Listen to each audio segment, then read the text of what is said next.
Hello friends, మీరు వింటున్న కథ కొత్త మల్లెలు. ఉదయం ఆఫీస్కి వెళ్తూ గేటు దగ్గర మల్లెపూలు ఎప్పుడైతే చూశాడో అప్పటి నుంచి సుధాకర్ మనసులో లేదు. 5 అవటం పాపం. ఆదరాబాదరా ఫైల్స్ డ్రాయర్లోకి తోసేసి దారిలో 3 మూరల మల్లెపూలు పొట్లం కట్టించుకుని ఏవేవో ఊహించుకుంటూ ఇంటికి చేరిన సుధాకర్కి హాల్లో టీ తాగుతూ కబుర్లు చెప్పుకుంటున్న భార్యని చెల్లెల్ని చూడగానే ఒక్కసారిగా నీరసం ముంచుకొచ్చింది. ఏం చేయాలో తోచలేదు సుధాకర్కి. నీరజ అంత త్వరగా ఆఫీస్ నుంచి వస్తుందని ఊహించలేదు అతను. ఇరిగేషన్ డిపార్ట్మెంట్లో ఈఈ గారికి స్టెనోకం టైపిస్ట్గా పనిచేస్తున్న సుధాకర్ చెల్లెలు నీరజ సాధారణంగా 7:30-8 లోపు ఇంటికి రావటం తక్కువే. ఈఈ గారు ఇంటికి వెళ్ళిపోతే కానీ ఆమెకు రావటం కుదరదు. నీరజ వచ్చేసరికి ఎలాగూ లేట్ అవుతుంది కదా, ఈలోపు కావలసినంత టైం ఉంటుంది, సుజాత పక్కన చేరి చక్కగా ఎంజాయ్ చేయడానికి అనుకున్నాడు. పలకరింపుగా నవ్విన చెల్లెల్ని చూసి, ఏరా మీ బాస్ అవుట్ ఆఫ్ స్టేషనా అన్నాడు ముఖం నిండా నవ్వు పులుముకుని. పూల పొట్లం చెల్లెలి కంటపడకుండా జాగ్రత్త పడుతూ. అవునన్నయ్య, వారం రోజులు క్యాంప్ అంది. మీరు కాస్త త్వరగానే వచ్చినట్టున్నారే ఇవాళ అంది సుజాత మంచినీళ్ళు తేవడానికి వంటింట్లోకి వెళ్తూ. కాస్త తలనొప్పిగా ఉంటేను ఆఫీస్లో ఉండబుద్ధి కాలేదు. జెండుబామ్ తీసుకురానా అన్నయ్య అంది నీరజ గబుక్కను లేచి నుంచుంటూ. అన్నయ్య అంటే ఆమెకి ప్రాణం. వద్దులేరా, టీ తాగితే అదే పోతుంది, నువ్వు చదువుకో అన్నాడు. అతనికి కూడా చెల్లెలంటే పంచప్రాణాలు. తన ఒంటి మీద ఈగ వాలనీయని అన్నయ్య అంటే ఆమెకి అంతే. తనంటే ప్రాణం పెట్టే తన చెల్లెలు ఆఫీస్ నుంచి త్వరగా వస్తే సంతోషించాల్సింది పోయి తన ఆనందానికి అడ్డొచ్చిందని బాధపడ్డాను. చచ్చా, ఆ కొంచెం సేపైనా తనలో అలాంటి భావం కలిగినందుకు తనని తానే తిట్టుకున్నాడు. వద్దన్నా వినకుండా జెండుబామ్ తీసుకొచ్చి సన్నని వేళ్లతో మృదువుగా నుదురుపై రాస్తున్న చెల్లెల్ని చూడగానే మరింతగా పెరిగిపోయింది అపరాధ భావం అతనిలో. ఆ పరిస్థితి నుండి బయటపడటానికి అన్నట్లు, ఒరే నీరజ, నువ్వు కూడా ఆఫీస్ నుండి త్వరగా వచ్చేసావు కాబట్టి ఒక పని చేద్దాంరా. ఏంటంటే, మీ వదిన నువ్వు త్వరగా పనులు కానిస్తే అలా నెక్లెస్ రోడ్డు దాకా వెళ్ళి కాసేపు అలా చల్లగాలికి తిరిగి వస్తూ ఐస్ క్రీమ్ తినొద్దాం, సరేనా అన్నాడు మందు రాస్తున్న చెల్లెలి చేయి పట్టుకుని తల మీదుగా తిప్పి ముందుకు లాగి ఎదురుగా ఉన్న కుర్చీలో కూర్చోపెడుతూ. వద్దులే అన్నయ్య, ఎంతకీ కదలని ఆ ట్రాఫిక్, హారన్లు, పొల్యూషను చిరాగ్గా ఉంటుంది. దాని బదులు కాసేపు డాబా పైకి పోయి హాయిగా కబుర్లు చెప్పుకుంటే ఇంకా బాగుంటుంది అన్న నీరజని నాకు కూడా అదే ఇష్టం అంటూ సపోర్ట్ చేసింది. పకోడీల ప్లేట్ స్టూల్ మీద పెట్టి సుధాకర్ ముందుకి దాన్ని జరుపుతూ సుజాత. సరే, మెజారిటీ మీదే కాబట్టి ఓకే, నాకు ఐస్ క్రీమ్ డబ్బులు మిగులు అన్నాడు పకోడీ నోట్లో పెట్టుకుంటూ. అయితే నేను స్నానం చేసి వస్తా ఈలోపు అంటూ లోనికెళ్ళిన నీరజ వైపు చూస్తూ కొంచెం నెమ్మదిగా, ఏమైంది, ఆ కుర్రాడి విషయం ఏమైనా ఎంక్వైరీ చేశారా? అబ్బబ్బా, ఇప్పుడే కదా వచ్చింది, అప్పుడే మొదలెట్టకపోతే కాసేపు ఆగరాదు విసుక్కున్నాడు సుధాకర్. మీకు అలాగే ఉంటుంది, నా ఆతృత నాది. కోరి చేసుకుంటానని ముందుకొచ్చిన కుర్రాడు ఎలా ఉంటాడోనని కంగారు. కుర్రాడు బాగానే ఉన్నాడు కానీ సందేహంగా అడిగింది సుజాత. ఏముంది, ఆ కుర్రాడికి పెళ్లికి ఎదిగిన 2 చెల్లెళ్ళు ఉన్నారు సుజాత. తండ్రి లేడు కాబట్టి ఈ కుర్రాడిదే బాధ్యత అంతా. అంటే వెనక ముందు ఇంకెవరూ లేరా? తల్లి ఉందట, సొంతూరులోనే ఉంటూ వ్యవసాయం చూసుకుంటుందట. ఆడపిల్లలు చదువుకుంటూ అన్నయ్యకి వండి పెట్టడానికి ఇక్కడే ఉంటున్నారట. అయిష్టంగా ఏదో తప్పదన్నట్టుగా చెప్తున్న సుధాకర్ని చూడగానే సుజాతకి అర్థమైపోయింది సుధాకర్కి ఈ సంబంధము ఇష్టం లేదని. అయినా ఒక పట్టాన వదలదలుచుకోలేదు సుజాత. ఆడపిల్లలు ఏం చదువుతున్నారట? పెద్దపిల్ల జేఎన్టీయులో ఎంఏ గోల్డ్ మెడలిస్ట్ అట. చిన్నపిల్ల బీఎస్సీ కంప్యూటర్స్ 2వ ఏడు చదువుతోందట. సొంత ఊర్లో ఉండి వ్యవసాయం అంటే పొలాలవి ఉన్నాయేమో. ఏమో, ఉండే ఉంటాయి, నేను అడగలేదు విసుగ్గా. ఇంకా ఆపుతావా అన్నట్టుగా మాట్లాడుతున్న సుధాకర్ని, ఆడపిల్లనిచ్చే ముందు మరి ఇవన్నీ అడగొద్దు. నేనేమీ అనుకోవటం లేదు ఆ కుర్రాడికి నా చెల్లెల్ని ఇవ్వాలని. ఒకవేళ ఇతనికే నా చెల్లెల్నిచ్చి చేస్తే 2 ఆడపిల్లల పెళ్ళిళ్ళు చేయాల్సి వస్తుంది నీరజ, తెలిసిందా? అయినా దాని వయసు ఎంతని, ఇంత పెద్ద బాధ్యతని చూస్తూ దాని తలకి చుట్టడానికి. అయినా మనం ఏమిస్తున్నామని కట్నం, వాళ్ళ ఆస్తిపాస్తుల గురించి ఆరా తీయడానికి అంటూ కొనసాగింపుగా కాస్త గట్టిగానే అన్న భర్తని అంతకంటే గట్టిగా, మన పిల్ల సుఖపడుతుందని కాదు నేను అడిగింది, ఆడపిల్లలకి ఇవ్వడానికి ఏమైనా ఉందా, లేకపోతే వీళ్ళిద్దరి జీతాలపైనే వాళ్ళ పెళ్ళిళ్ళు చేయాలా అని నా డౌట్. అర్థం చేసుకోరే.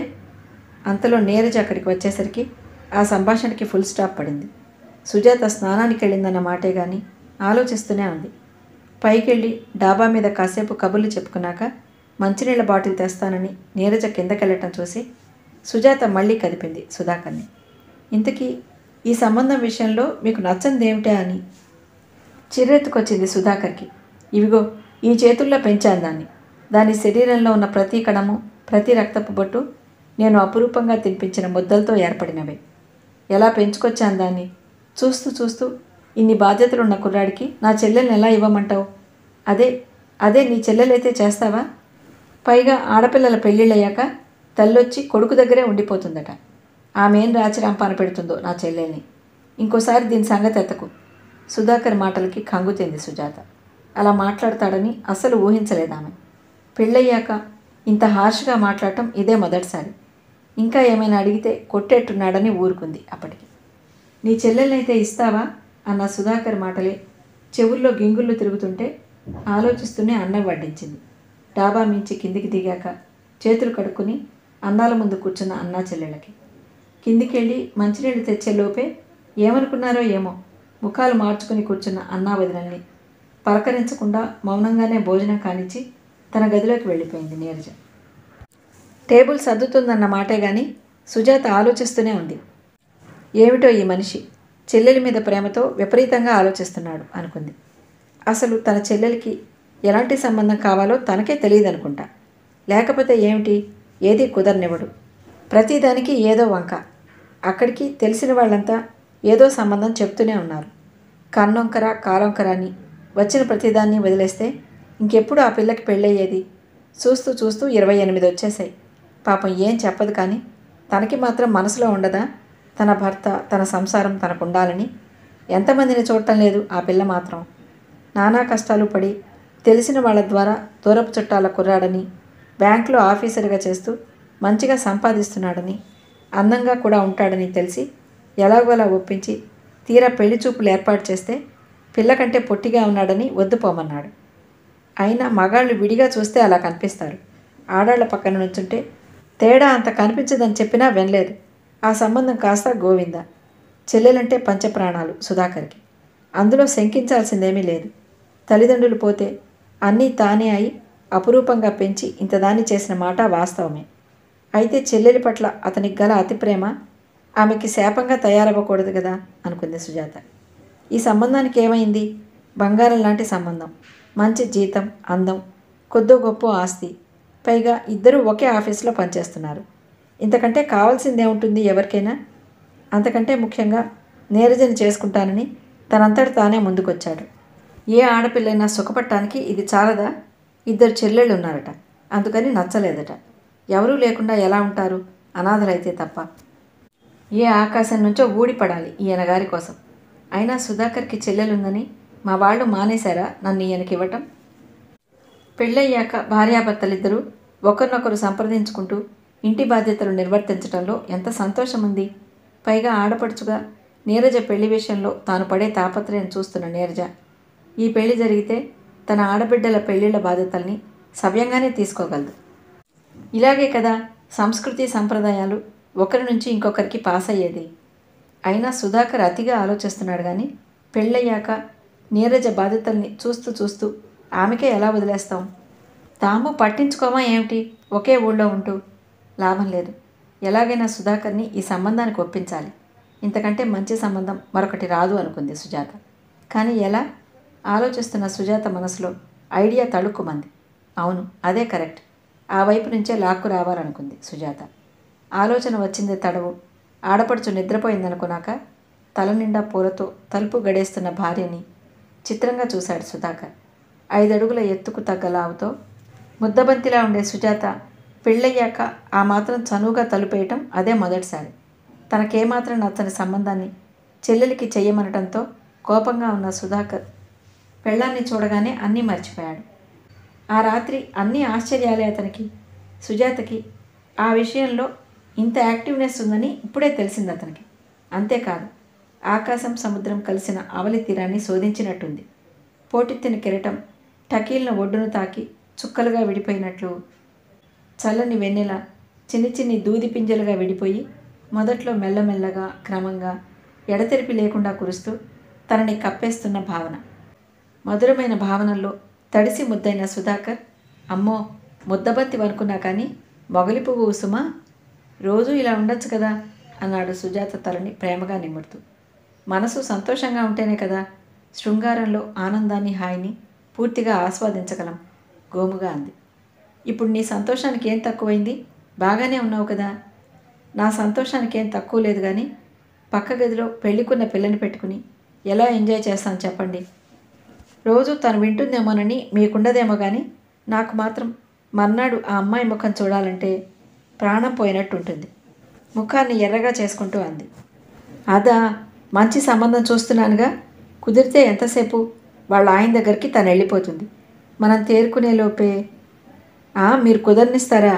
మీ ఆరో ప్రాణాన్ని మీరెవరికిస్తారులేండి. పాపం మీ ప్రేమతో ఆమెను శిక్షిస్తున్నారేమో అనిపిస్తుంది నాకు అప్పుడప్పుడు. ఏంటోయ్ ఏదేదో మాట్లాడుతున్నావు?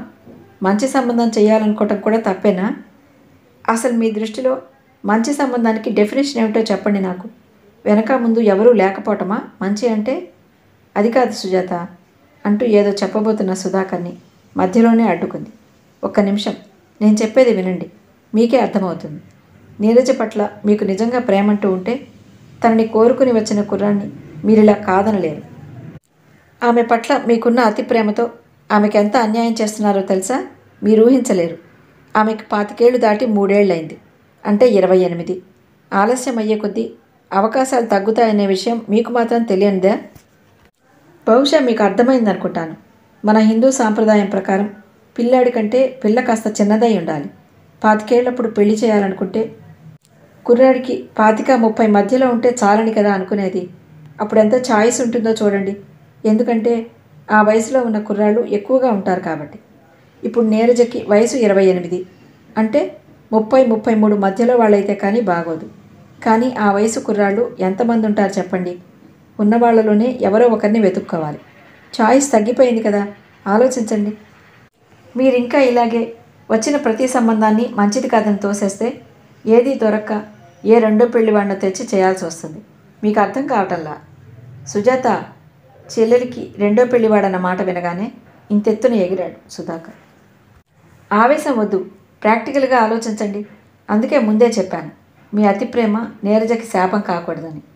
సుజాత మాటలోని వాస్తవాన్ని గ్రహించిన సుధాకర్కి భవిష్యత్ అంతా భయంకరంగా అనిపించగా, నిజమే సుజాత, బాగా చెప్పావు. నేను ఇదంతా ఆలోచించలేదు. నీరజకి మంచి కురాన్ని తేవాలని ఇప్పటికే చాలా ఆలస్యం చేశాను. ఏం చేయాలో తోచడం లేదు సుజా అన్నాడు అయోమయంగా. చూసారా, ఆ ఊహే మీరు భరించలేకపోతున్నారు. వాస్తవం ఇంకెంత భయంకరంగా ఉంటుందో. అందుకే పెద్దలు చెప్పినట్లు మనం కోరుకునే వాళ్ళకన్నా మనని కోరుకునే వాళ్ళ దగ్గరే మనకి సుఖం. నా మాట విని నీరజ ఆఫీసులో అబ్బాయి అయితే పిల్ల సుఖపడుతుందని నాకు అనిపిస్తోంది. మరి మీ ఇష్టం. ఇక చెప్పేదేం లేనట్టు అటు తిరిగి పడుకున్న సుజాతని వేలగా చూసి నడుం మీద చెయ్యేసి ఇటు తిప్పుతూ, కానీ నీరజ, కానీ గిన్ని లేదు. కాస్త పాజిటివ్గా ఆలోచించి చూడండి. ఈ సంబంధంలో మంచి ఏమిటో మీకే తెలుస్తుంది. అందగాడు, ఆస్తుంది, పొజిషన్ ఉంది. ఆ పైన మనం లేమా ఏమిటి? ముఖ్యంగా ఇంట్లో అతని తల్లి పెద్ద దిక్కుగా ఉండటం అంటే ఎంత అదృష్టమో. ఆ అదృష్టం లేకే కదా చెప్పేవాళ్ళు లేక అట్టే పెట్టు కూర్చున్నారు ఆడపిల్లని 25 ఏళ్ళు దాటేదాకా. అయినా మీ చెల్లెలి గురించి మీ దగ్గర నేను ఇలా అనకూడదు, కానీ మీరు హుషారుగా పూలు తేవటం, మీ చెల్లెల్ని హాల్లో చూసి మీరు స్టన్ అవ్వటం నేను గమనించానులేండి అన్నీను. పూలైతే దాచారు కానీ పూల నుంచి వస్తున్న ఆ వాసన ఎలా దాయగలరు చెప్పండి? మనకే ఈ వయసులో ఇంతుంటే ఆ పిల్లకి ఎంత ఉండాలి? కళ్ళు తెరిపించావు సుజీ అంటూ అప్పటికే ఓ నిర్ణయానికి వచ్చిన అతను తేలికైన మనసుతో ఆ ఆనందాన్ని ఆమెతో పంచుకోవటానికి అన్నట్లు దగ్గరకు తీసుకున్నాడు. ఇది జరిగిన నెల 15 రోజుల తర్వాత కొత్త దంపతులతో అప్పటికే వాళ్ళ కోసం చూసి ఉంచిన అద్దె ఇంట్లో దీపారాధన చేయించి బయలుదేరుతూ, సుజాత, వస్తానమ్మా నీరజ, మాస్టర్ బెడ్రూమ్లో మీ పక్క ఏర్పాటు చేశాను, జాగ్రత్త సుమా అని కన్నుగీటుతూ వెనుతిరగబోతున్న సుజాత చేతులు పట్టుకుంది నీరజ. వదినా, నా ఈ కొత్త కాపురం ఏర్పాటు చేయటం వెనుక నువ్వెంత టెన్షన్ ఫీల్ అయ్యావో నాకు తెలుసు వదినా. నాకు అమ్మ లేకపోయినా అన్నయ్య నువ్వు అంటూ కళ్ళనీళ్లు పెట్టుకుంటున్న నీరజని వారించింది. ఆడపిల్ల పుట్టింటికి ఎప్పుడూ అతిథేనంటారు. మేమేం చేశాం? అతిథుల్ని మర్యాద చేసి తృప్తిగా పంపటం మా బాధ్యత అంతే అని అంటున్నంతలో సుధాకర్ బయట నుంచి స్కూటర్ హారన్ బొయ్యి మనిపించగా, అదిగో మీ అన్నయ్యకి కంగారు ఎక్కువైంది అంటూ బయలుదేరుతున్న వదినని ఒక్క నిమిషం అంటూ ఆపి దేవుడి పటానికి ఉన్న మల్లెపూలు తీసి వదినగారి తల్లో తురుముతూ, నువ్వు దేవతవే వదిన, కొత్త మల్లెలు వాసన ఎక్కువని అన్నయ్యకి చాలా ఇష్టం అంటూ కొంటెగా అంటున్న ఆడబిడ్డని, అమ్మో ఇంకా మొదలే కాలేదు అప్పుడే పాఠాలా అంటూ ఆనందంగా వెనుతిరిగింది సుజాత నవ్వుతూ.